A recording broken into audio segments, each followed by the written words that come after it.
Who needs mist? Because it doesn't last. Why not just rain? Fuck it.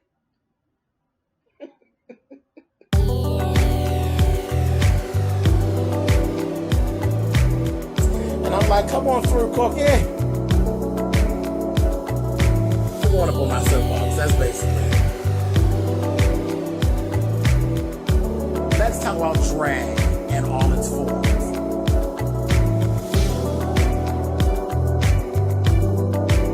What, Cookie?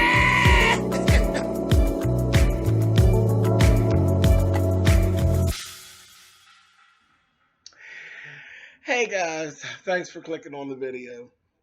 And you guys, you've been asking me, where's it going to be another episode? I told you, we can only do this when something actually happens that warrants this. So something has happened that warrants this. This is volume 7 of Yes, You Have It, Backpedaling and Pussy Popping. Okay, so let's talk about it. And I'm all for names. D-Mist. See, I've been waiting for this one. I've been waiting. This poor thing, there's something that I kind of see with like this group of folks that I've met over the last year on YouTube. They all like to play the victim. I just don't get it. They all when I first met them, they profess to be these strong bitches, and then as time has gone, they all like to play the victim. Everyone's after them.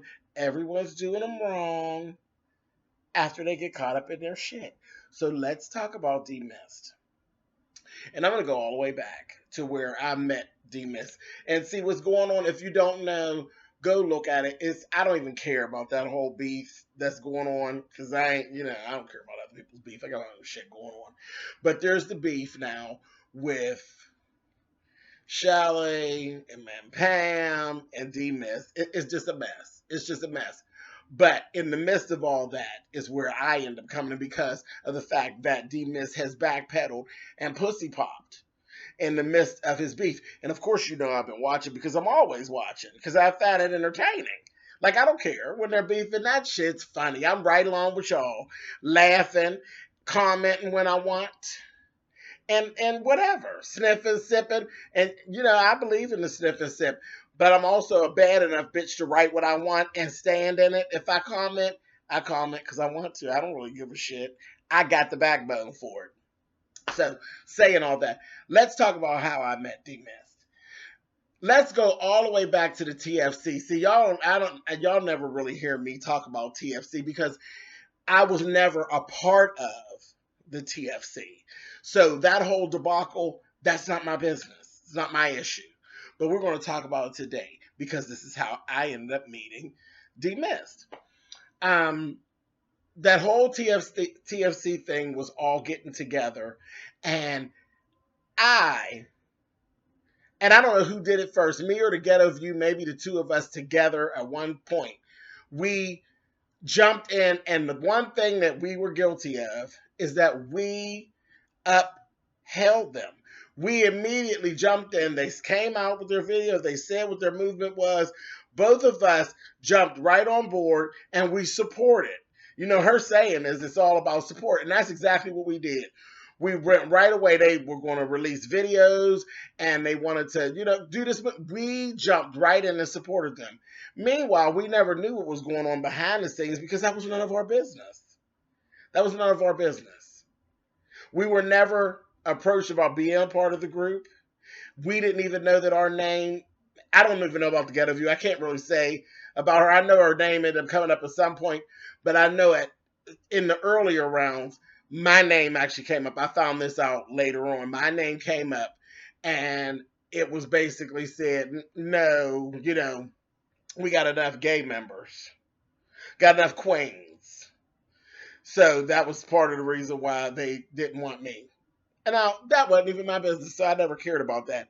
That's actually what stemmed the beginning of the foolishness between myself and Cemented, because she honestly thought that when they broke up, everybody had told me these things that she said, and none of them had. They were just as loyal to her. None of them had ever made mention of it. But anyway, fuck all that.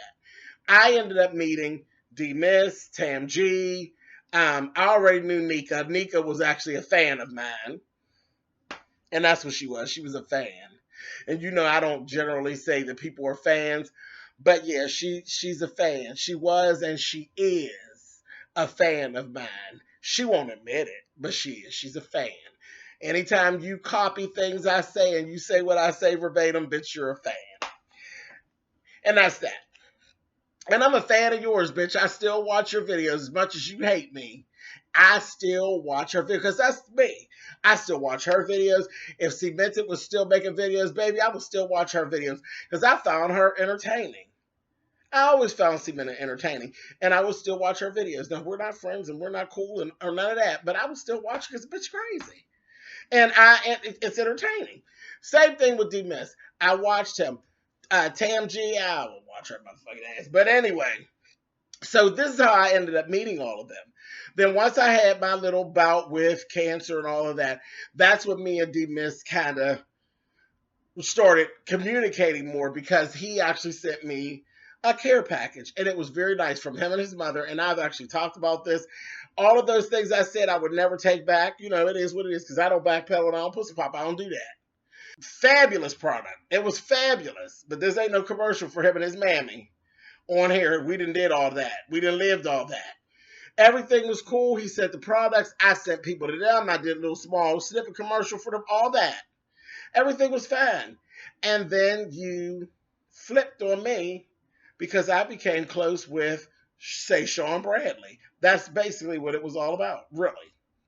It's why me and D-Miss don't fool with each other. Because it's, say, Sean Bradley. Because you can't make me not be friends with Sean. You and your mother had wonderful products. Wonderful. They did fabulous things. But I would spend triple the money to not spend my money with you. I wouldn't spend a dime with you. Not one dime. Because you're wishy-washy and you're shady. And you don't deserve it, bitch. So, moving on.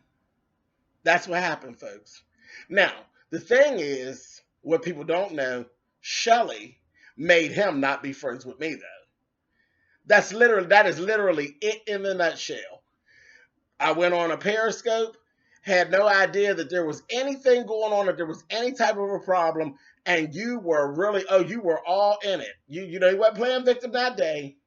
You basically came on out and told me what you thought. Well, I'm not, I don't know where your loyalty lies and this, that, and the other. First of all, I don't owe you any loyalty because you're just a little boy to me. You're a kid. Loyalty. Girl, bye. Get out of here. We're not friends like that. But that was it. You know that Shelly has her thing. She doesn't fool with people who don't fool with people she fools with. She don't fool with Sean. D-Miss don't fool with Sean because Sean had to cuss his motherfucking ass out. I'm friends with Sean. So D-Miss literally right there on that right there on that Periscope, shun me, cut everything, I'm done with you, all of that. Now, I was totally confused. Totally confused. I didn't even get really mad at the kid because I was just like, that is really silly. And I just left it alone. I left it alone. Now, let's get to how I've been sitting there and, and I will read him whenever I feel like it. And I do. I think he's a talented individual. I've always said that he's talented. I think he should pursue his career in acting, but he has some issues in his real life. Is that he's bought into the Kool-Aid, honey. You don't only play characters, you started to believe that you are some of these characters.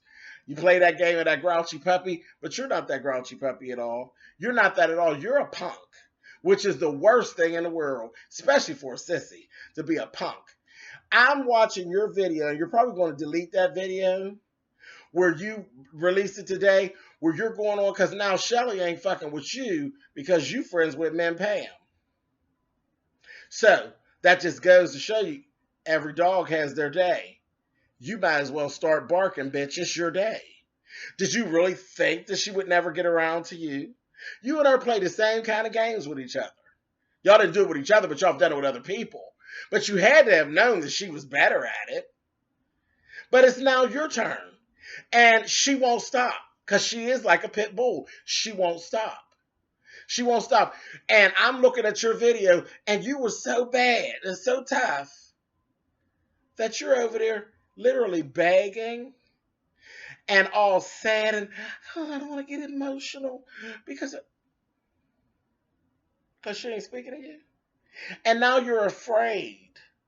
So now we go into victim. Everybody needs to be feeling bad for you because you're afraid because comments were made that someone may come up on you and beat your motherfucking ass. Well, everybody knows. Nobody pays Shelly any mind when she says that stuff. You know good and well. Did you stop it? Oh, I have law enforcement people in my family, and I have lawyers in my family and judges. Tell me how does it matter that you have lawyers and judges in your family? Does anybody care about that? No one cares about that. I mean, what is that going to change? If she decided that she actually was going to have somebody that kicked your motherfucking ass, would your relationship to some people downtown really stop you from getting your ass kicked? No. And when people are as crazy as she claims to be, do you think they care? They don't care. That girl has sat on camera 9 million times and told you that she takes medication for, being bipolar and different things like that. If she fucks you up or has someone fuck you up, ain't nothing gonna happen to her. They will take her up to the clinic for a little couple days. Might see you in there where they done fucked you up. So nobody cares about who you're related to. That just was desperate and it was petty. And you were backpedaling and pussy popping, and I really love her, and she's a good mother, and she's a good wife, and this and that. Really? She's this fabulous person. And as the more you talk, see, because you're crazy kicks in too. See, because there's issues with you too. And I'll say why I know it. You have a lot of these like abandonment issues. You have abandonment issues. It's just like foster children. Ask me how I know. Remember, I got 2 of them. Yeah, all of you seem to share that thing in common. You all like control, and you think that you usually are in control, and you don't realize that you're not in control until you have fucked yourself and you're standing on a ledge. Then you honestly realize that you're not in control. Ask me how I know. I have small children. They do this shit. They think they're in control. You thought you were in control of something.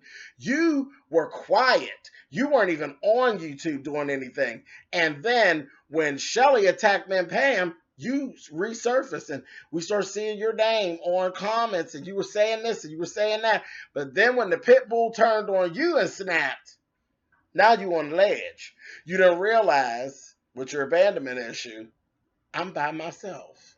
Oh, fuck. I'm not controlling this. Somebody don't have her leash. And she won't stop. And now we are all supposed to feel sorry for you. Mm-mm. Bite them, Shelly. Go on and bite them. Now, you see, everything was fine. Me and Shelly ain't got no issues. We've never had any. She made very clear she didn't want to deal with me anymore because of me being part with Sean. That was fine. Ain't no problem. I went my way. She went her way. But see, you and I, that was something totally different. That was something totally different.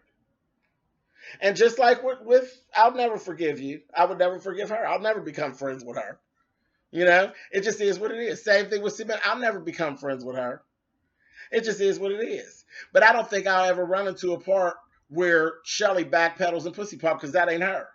Shelly's staying in her shit. That's the one thing I will give her. She stands in her shit. No matter how crazy or how it don't make sense to other people, she's staying in her shit. But you don't. I have no respect for you at all. You look ridiculous at this point. Absolutely ridiculous. And yes, you are standing out there on the ledge by yourself. Min Pam done went on off about her damn business wherever she is. And you, little black gay boy, you're standing out there by yourself. Done backpedal and pussy pop. You was so bad. follow on her lead. And now she done turned on you. And trust me, it gave me a chuckle in my belly, and that could be petty. But honey, it was good to my soul. I've been sitting around waiting, and you finally gave me what I needed. You really entertained me right before Halloween, honey. And it was so fitting because you're a clown, an absolute clown, and you're getting what you deserve. And just like you said, oh, people who don't like me on YouTube, I'm one of those people. No, I don't like you. I don't like you anymore. And you said, oh, I would help you. If I seen you somewhere and something was going on, I would help you. And I know I was one of those people you were speaking of. That's nice. Because if I seen you somewhere and something was happening to you, well, one thing in particular was happening to you, I would help you too. If I seen somebody jamming you in your ass with a steel dildo, I would help you. I would hold your legs so that they could possibly get all that shit out of you that you're full of. You confused me real good. You flipped. You flipped. You went from being this sweet, talented kid, and you flipped over, and then you showed the other side of your face. Little nasty, little controlling, little kid that had abandonment issues and control issues. That was interesting. And then you flipped over, and now you're showing another side, which is a third side of your face, which old scary ass bitch. That's ridiculous, child. Ridiculous. And how about a couple sayings? Because you know you like quotes and stuff. So, a couple quotes for you, honey. Every dog has their day. Sure do. When you dig one hole, honey, you might as well dig two. And crazy has no rhyme and no reason, honey. Just a mess. Just a mess. And you're living all of that shit right now, all by yourself, standing on a ledge. Just a mess. I guess you'll come through on the upside of it, but I know one person that won't be feeling bad for you, and that's me. Cause I don't give a shit. I hope she bites you and bites you and bites you and bites you till you figure out that you're just a little black boy, honey. Just a little black boy, a little scared little black boy, honey. And you're not in control, and you're not on the winning team.